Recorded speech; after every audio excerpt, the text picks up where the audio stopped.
Racism and anti-Blackness have penetrated every system and institution, including our education system here in the United States. So, where students of color have not received a lot of equitable learning opportunities.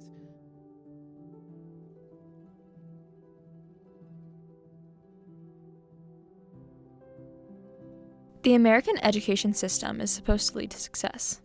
You start at preschool, then go to elementary school, later to middle school, high school, and then you go to college.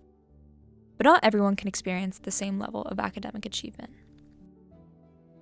In our country, there are hundreds of thousands of students who cannot pursue their dreams because of the many faults in our education system.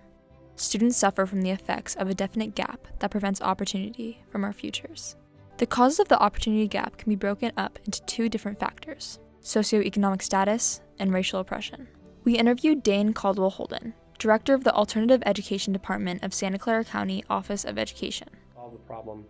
You have to really fundamentally go back and say, well, why do we have an education system that could not be equitable in the first place? How is that even possible that depending on who you are and where you live determines the type of education you'll receive and whether or not you'll be successful? Those are hard problems, but I think that's a place to start. A divide in socioeconomic status can be traced back to the Gilded Age, where the social divide between the poor and the rich became more apparent.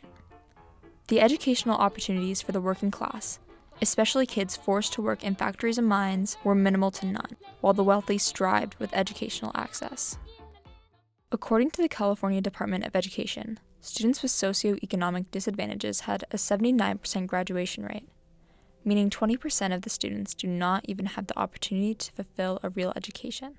The Economic Policy Institute writes, "Children's social class is one of the most significant predictors, if not the single most significant predictor of their educational success." Some schools today use basic aid, which is a factor where districts fund their revenue limit entirely through property taxes and receive no general purpose state aid.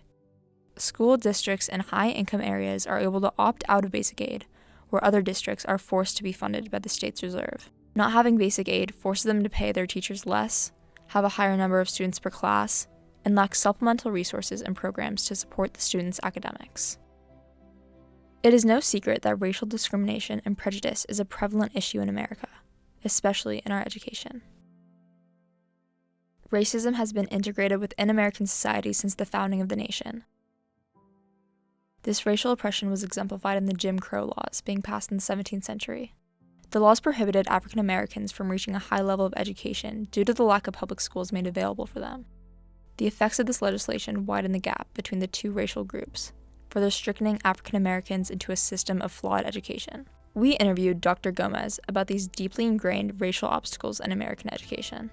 But it is a systemic issue, and so those policies that are in place, even when they mean to do well, they're kind of what is it, slapping lipstick on a pig?